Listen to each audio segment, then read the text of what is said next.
When you look at the oral surgery space with the work that you do, when you are looking to grow and you're looking at these other practices, what are some of the things that you guys look for? So I think the first thing at Beacon specifically is we look for a desire to grow and become more efficient. And for us, that doesn't necessarily mean how do we increase top line revenue. It's how do we see more patients and provide them with better outcomes without asking the clinician to do more surgery. Because ultimately that work-life balance is important to everybody. It's a physically demanding specialty. So where are there surgeons who have a growth mindset? They want to go from good to great. The vast majority of oral surgeons are very successful in their practices. Yeah. They didn't become oral surgeons because they wanted to coast. They're driven type A individuals. And most of them are hyper-competitive. And so for us, we're looking for people who recognize the opportunity to share what they've learned with their peers and learn from them in contemporaneous fashion so that we can all grow together.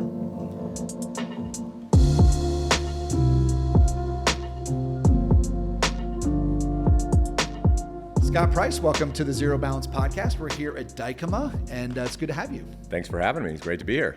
So I don't know if it was like episode 6 or 7. I had the opportunity to have Mike on, which was an absolute pleasure. We kind of talked about that last night. We were all together at the baseball game. Yeah.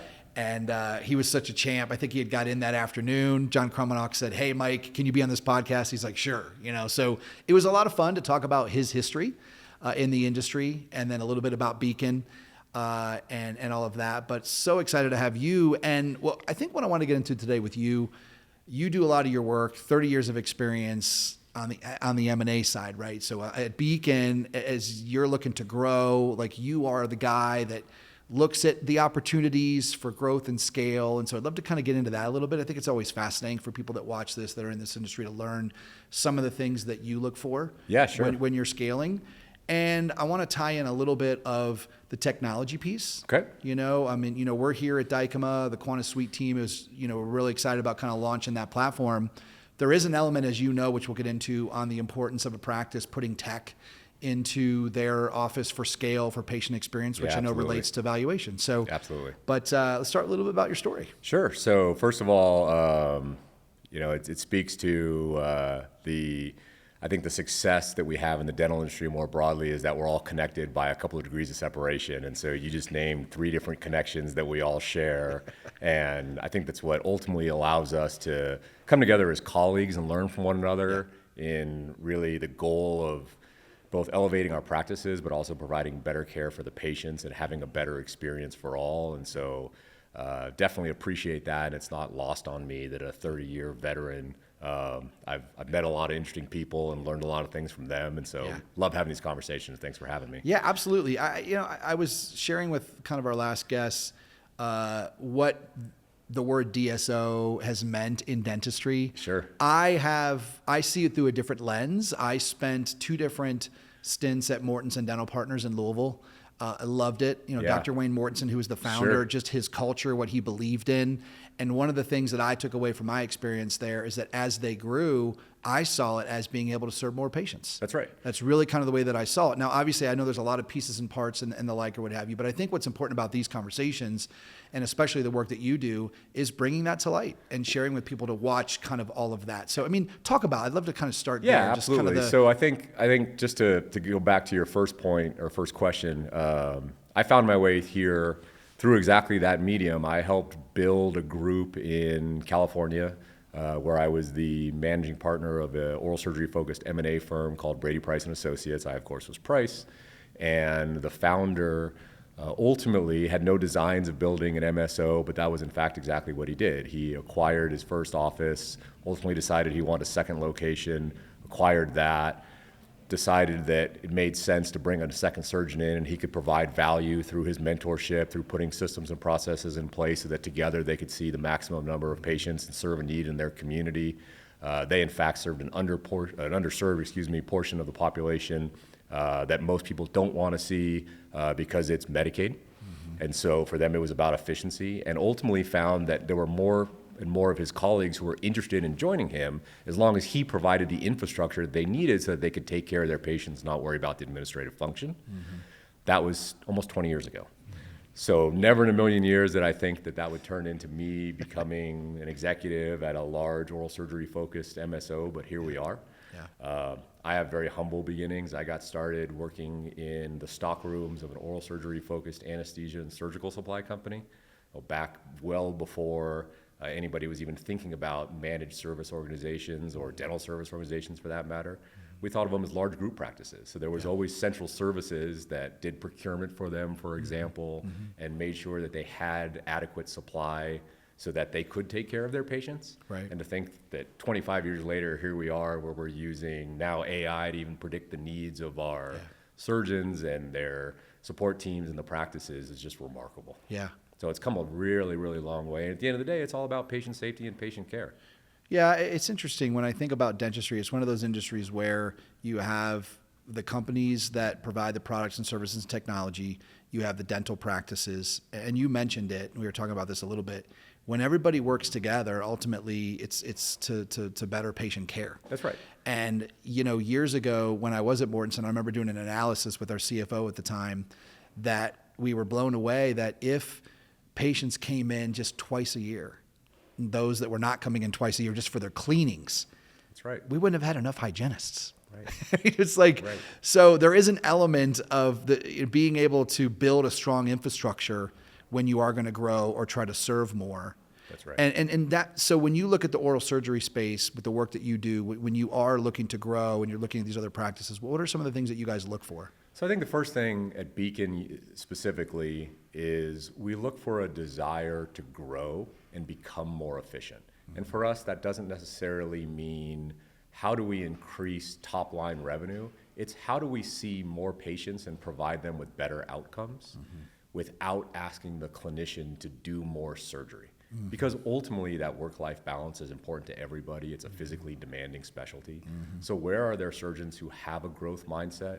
They want to go from good to great. The vast majority of oral surgeons are very successful in their practices. Yeah. They didn't become oral surgeons because they wanted to coast. They're driven type A individuals. Yeah. And most of them are hyper competitive. And so for us, we're looking for people who recognize the opportunity to share what they've learned with their peers and learn from them in contemporaneous fashion so that we can all grow together. And then one of the things that we do on the Beacon side is we spend a tremendous amount of time in comparable analytics. And so in large part because of some of our executives, the guys that I work with and ladies that I work with on the C-suite who have experience in really unpacking characteristics of high performances, going well beyond the KPIs to be able to say, wait a minute, this is an outlier. We don't know why it's an outlier. Let's figure that out. Let's figure out what systems and processes are in place that either can be improved upon or shared with the other practices in Beacon so that we can all benefit as a result.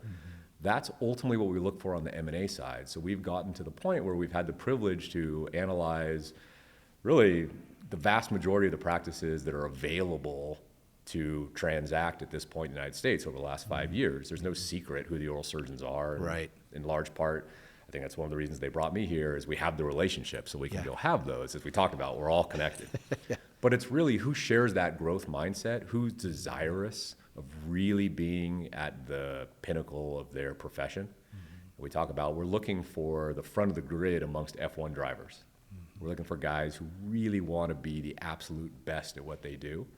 And that's what we're all about trying to find. And to your question, technology is a major part of that. Yeah. So whether they're using it today and whether we can then learn from that, or whether they have a desire to want to implement it but don't know where to start.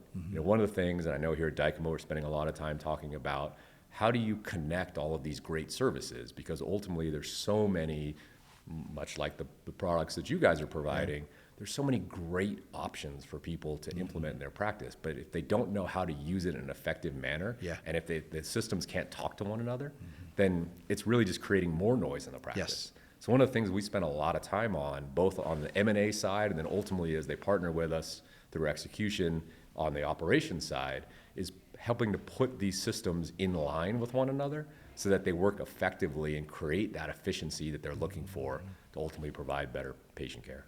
I mean, you've been doing this for 30 years. I feel like in dentistry, we'll just look at this industry for a second. There's been these time frames where new technologies come in, The practices are overwhelmed because they're excited, right? New ways to take it to the next level. And it goes from like excitement to like overwhelm. Yes. And then I feel like we got through that a couple of years ago, and then hello AI, right? And so now all these dental practices are excited about it. But it's interesting you bring that up, because I do feel like there's starting to become a sense of overwhelm.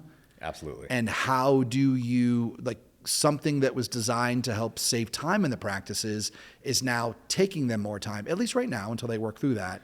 But that's a big piece of it. So ultimately, if you think about dentistry, whether you're in general practice or specialty, the constant is time. And there is a scarcity of resources, whether it's utilization of your operatory time, whether it's utilization of your hygienists or the surgeons or whatever the case may be, or it's third-party vendor partners who are only able to support you for so many hours per week. And so how do you effectively get the maximum yield out of that? Again, one of the things that we look for on the M&A side, and one of the things we talk about often with our ops groups, is where are those opportunity sets? And then ultimately, who is interested and truly desirous of adopting those best practices so that they're not coming into a green field and getting that overwhelmed feeling. You say, hey, this is what we know we get when we implement this protocol. But in order to do that, these are the steps that you need prior to going live. So let's make sure that your staff is trained. We know that change management is a major component of this. Arguably, one of the biggest obstacles, there's an ongoing conversation here in the halls of Dykema, one of the biggest obstacles to implementation of all this AI technology is simply change management for the staff. They're afraid of having to work harder and having to learn these new techniques.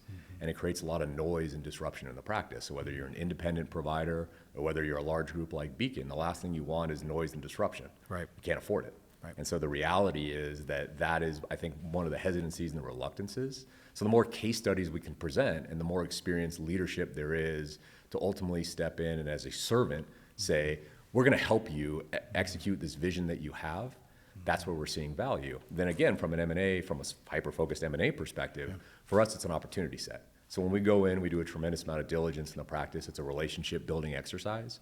And we have these conversations. Where are your pain points? What do you see as your opportunity set? And then immediately, in large part because of my vast experience, I'm able to say, okay, wait a minute, I've seen this before. Yeah. It's very rare when you walk into something and you've never encountered that. Yeah. There's probably some similarity that you can pull from somewhere. Yeah. And so you start immediately going to, well, in this case, we tried, it worked or it didn't. So let's go ahead and start here, or let's avoid that.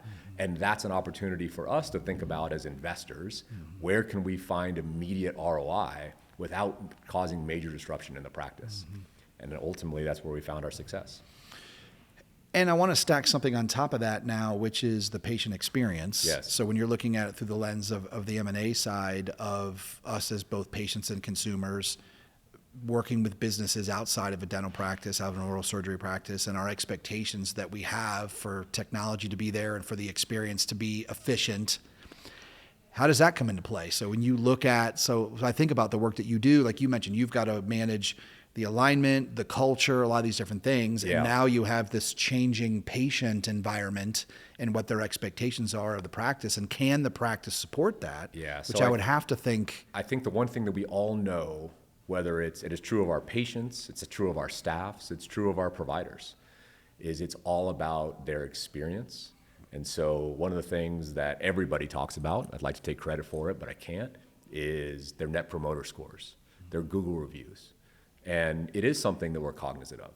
And so in many respects for us, using advanced technologies and ease of access tools to enhance the patient journey is center focus, because for lack of better words, it's the lowest hanging fruit. Yeah. And so if you can effectively implement those things that make their process even that little bit easier, it creates repeat business. Now in oral surgery, we're episodic. So for us, the repeat business is them sharing those stories with other families if their kids need their wisdom teeth extracted, or family members who may have failed endo and need an implant, or whatever the case may be. So we're hyper focused on that and really trying to help them understand that they should only utilize those technologies that make the patient's life easier. Remember, at least for oral surgery, every patient that comes to us is in pain. They have a problem, they need it solved, and they want to return to their regularly scheduled days as easily and painlessly as possible.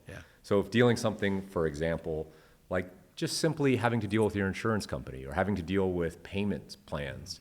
If you can eliminate the burden that we've all dealt with in our lives in various functions of that, you're making their day just that little bit better. But they're going to remember that. Ultimately, it's less about what happens.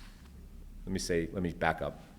One of the things that we know is first point of contact, last point of contact are the premium engagements in determining whether they had a positive experience. Very few patients actually know the difference between great surgery and good surgery. They all know bad surgery, of course, but there's really very subtle differences between did you have a phenomenal extraction or did you get the tooth extracted? Because the reality is you're sedated. And so it's about how did they feel when they walked into the office? Were they treated with respect? Is it a nice environment to walk into? Were they seen on time? Were the people who drove them there comfortable or made comfortable and kept aware of how the procedure was going? When they were ultimately coming out of their anesthesia, did they feel safe in their environment? Did they have a good interface with the staff? Did they get to meet the surgeon? Did the family get the same experience? Did they know that they could call after the fact? Was there a clear line of communication about where they were, what was going on with their billing, with their payment plans? Did their referral source, because they all came from somewhere, know that they were there and they know what the treatment plan was? And was all that done effectively? And those are a lot of steps, and to the degree that you can use technology to accommodate all of that, you're just so much better off. But that's what we know meaningfully drives, the difference between a high and a low net promoter score. 90%, I will say this, and this is where you guys I think are so valuable, 90% of the negative reviews are on payments. And so that's the single biggest thing that you can do to improve the patient experience is make sure that they don't have to worry about the financial component. However that looks like, whether it's merchant processing, insurance submissions, payment plans, financing, because obviously many of the procedures that we're providing, especially around implants and full arch treatment, are very expensive. And a lot of our families can't afford it. And so having ways for them to feel comfortable that they're in a secure environment, that they're going to get taken care of because there's not a financial burden on themselves or their families is very important. Being that you work on the M&A side, are you looked upon as kind of the numbers guy, the business guy? Well, I'd like to think so. I hope so. I bring that up because I really hope that everybody that's watching this, that's how we started this, establishing kind of the work that you do. But I think it's important to note what you just shared in the sense that there's a deep understanding that you have for the patient experience. And I think a lot of times, as you know, Scott, it can be perceived that, when you're looking at things from that lens, it's all about the spreadsheets, it's all about the numbers. I think that just proves out that I think in today's world, who knows what it was like? You know what it was like 5-10 years ago as this space was growing and what have you. But it really does feel like, and I'd love your thoughts on this, that in the last at least 2 to 3, as things have changed a little bit, that a lot of organizations have had to focus on these core fundamental things, regardless of where you are in the organization. Yeah, I'm glad that you brought that up because it's a great talking point. So I think that anybody can look at a spreadsheet, can look at a business through the lens of its financials and quickly ascertain whether it fits their profile for what they look for as a acquisition, as a partner, as a potential divestiture, whatever the case may be. But really what it comes down to, we talk a lot about, and it's true of any business, it comes down to the people.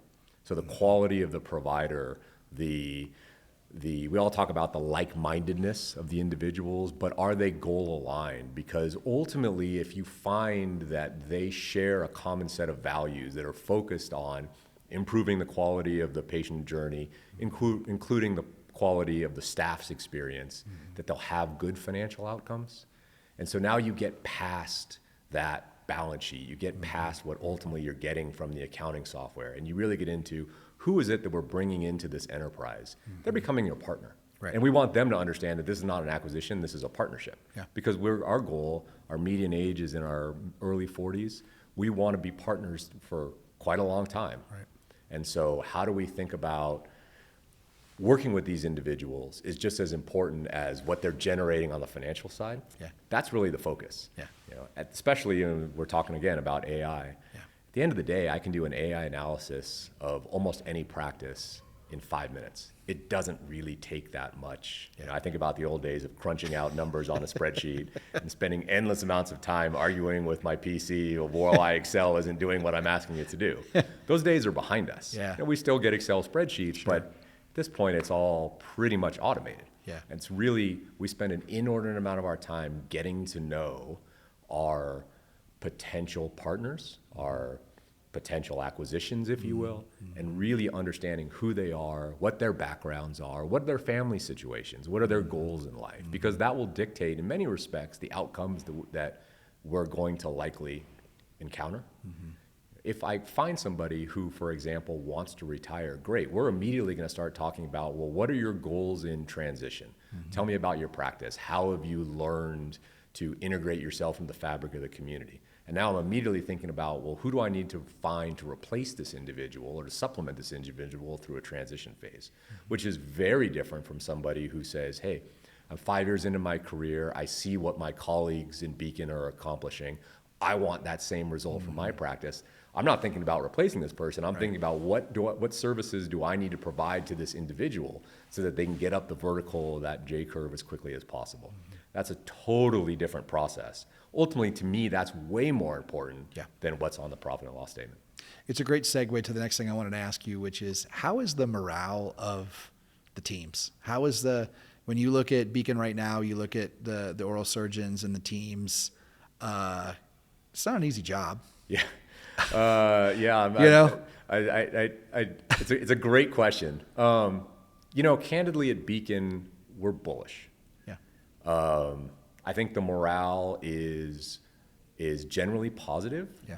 But all along, we have been very disciplined in our approach to all of this. I think the uniqueness of oral surgery, and specifically because of the relationships that we have, you know who the people who would fit your enterprise are, or can quickly ascertain through one degree whether they are truly like-minded.